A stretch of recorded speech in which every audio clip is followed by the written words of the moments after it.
Have you ever found yourself staring down two totally different sets of data? Maybe you're looking at the output from two different manufacturing machines, or checking the returns on a couple of distinct financial portfolios, and you just desperately need to compare their consistencies. You gotta know, objectively, is one just way more volatile than the other? Well, you were definitely in the right place. Welcome to this explainer on the F-test, which you might also know as the Fisher test. Think of the F-test as, well, your ultimate statistical detective tool for exactly this job. It's designed to literally cut right through the noise and give you a mathematically sound answer about variance. Here's our roadmap for today's explainer. We're going to start by meeting the F-test. Then we'll dive into the formulas and hypotheses, check out the F-distribution curve, walk through a step-by-step example, and finally wrap it all up by making the final decision. All right, let's jump into part one, meeting the F-test. So at its very core, an F-test is a statistical test that we use to compare the variances of two populations. Now, when we say variance, what we're really talking about is how spread out the data points are. Are they clustered super tightly together, or are they just all over the place? The F-test tells us if the spread of one group is actually statistically different from the spread of another. But wait, that's not all it does. As our source points out, it is also incredibly valuable for testing the overall significance of a regression model. Put simply, it helps you figure out if that fancy mathematical model you just built actually works to explain your data, or if it's really just spitting out random noise. And honestly, this is exactly why this tool is the absolute backbone of reliable data analysis in the real world. You're not just learning this to pass a math exam, right? You're going to see the F-test constantly in fields like econometrics, where analysts use it all the time to validate economic models. It's a total staple in standard hypothesis testing, too. Plus, it's the driving engine behind ANOVA, that's analysis or variance, which lets researchers compare multiple groups all at once. And like we just touched on, it is absolutely critical for checking model fit and goodness of fit. If you want to know for sure if your predictive model is actually reliable, well, the F-test is the detective you hire to investigate. Moving right along to part two, formulas and hypotheses. Okay, so here is the really crucial point. The math at the core of this is actually remarkably simple. The formula for the F value is quite literally just a ratio. You calculate it by taking S1 squared, which is just the variance of your first sample, and dividing it by S2 squared, the variance of your second sample. But, and this is important, pay really close attention to this specific rule from our source. S1 squared absolutely must be the larger sample variance, and S2 squared must be the smaller one. Why do we do it that way? Well, we purposefully put the larger variance up top in the numerator so that our resulting F value is always going to be 1 or greater. It just perfectly standardizes our results and makes reading those statistical tables much, much easier later on. All right, now that we've got our formula, we need to set up the central conflict of our test. Because every statistical test is essentially a showdown between two competing ideas. In one corner, we have the null hypothesis, which is represented as H sub 0. The null hypothesis is basically the assumption of no difference. It assumes the variance of population 1 is exactly equal to the variance of population 2. And in the other corner, competing against it, we have the alternative hypothesis, or H sub 1. This hypothesis comes in swinging, claiming that the variance of population 1 is not equal to the variance of population 2. Our job here is just to use the data to figure out which of these two statements we actually have enough evidence to believe. But before we can actually resolve that conflict, we need to gather just a little bit more information from our samples. Specifically, something called the degrees of freedom, usually abbreviated as just DF.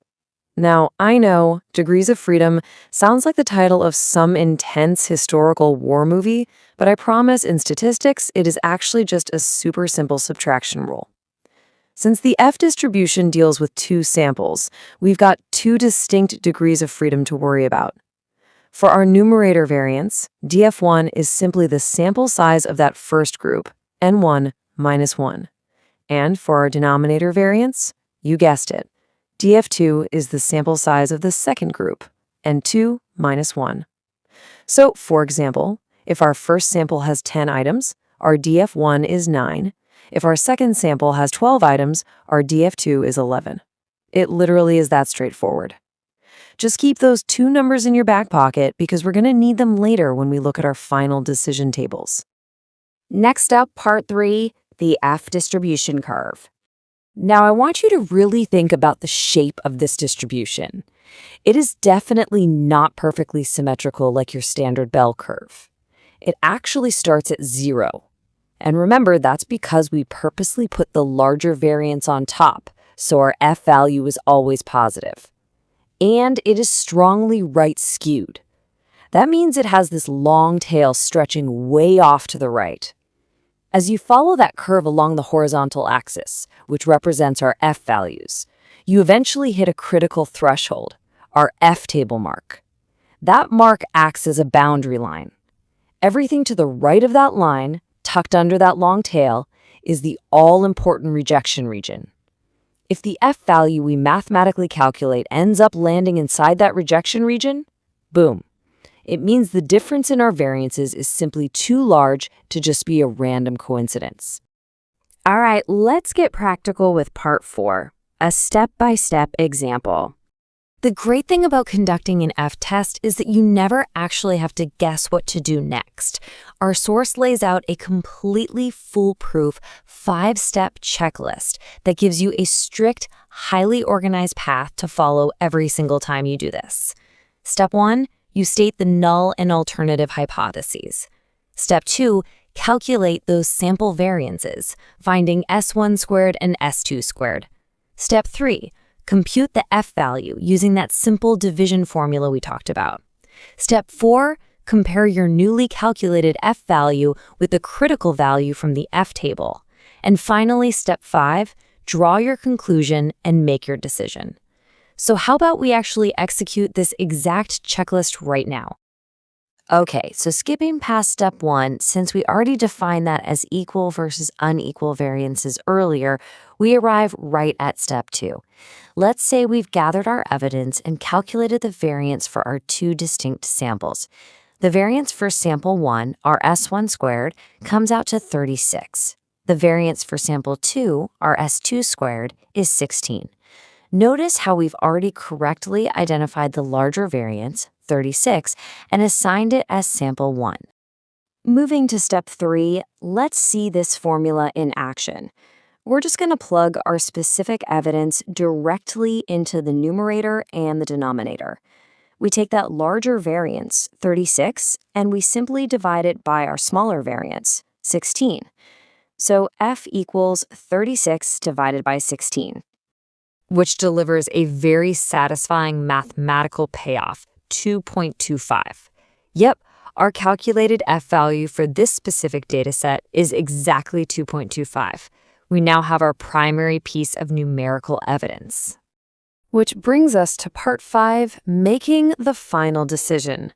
So the most crucial part of this whole process is knowing exactly what to do with that 2.25 we just found.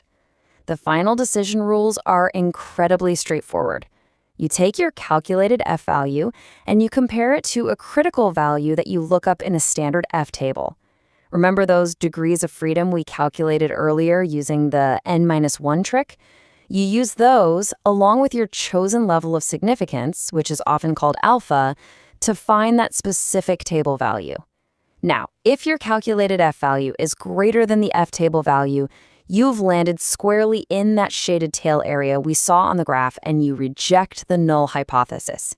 You conclude that yes, the variances are genuinely different. On the flip side, if your calculated F value is strictly less than the F table value, you accept the null hypothesis, meaning statistically the variances are equal. It's a completely objective, data-driven conclusion every single time. Well, we've officially taken the mystery completely out of the Fisher test today. You've seen the core logic, the formulas, the visual distribution curve, and even worked through a real numerical example. It really is just an elegant, powerful tool for finding the truth hidden inside complex sets of data. So, I want to leave you with a final question to think about. How are you going to apply the F-test to objectively prove the accuracy of your next regression model or data set? Seriously, don't just guess about variance. Calculate it, compare it, and let the math lead you to the right decision. Thanks so much for joining me for this explainer, and as always, keep learning.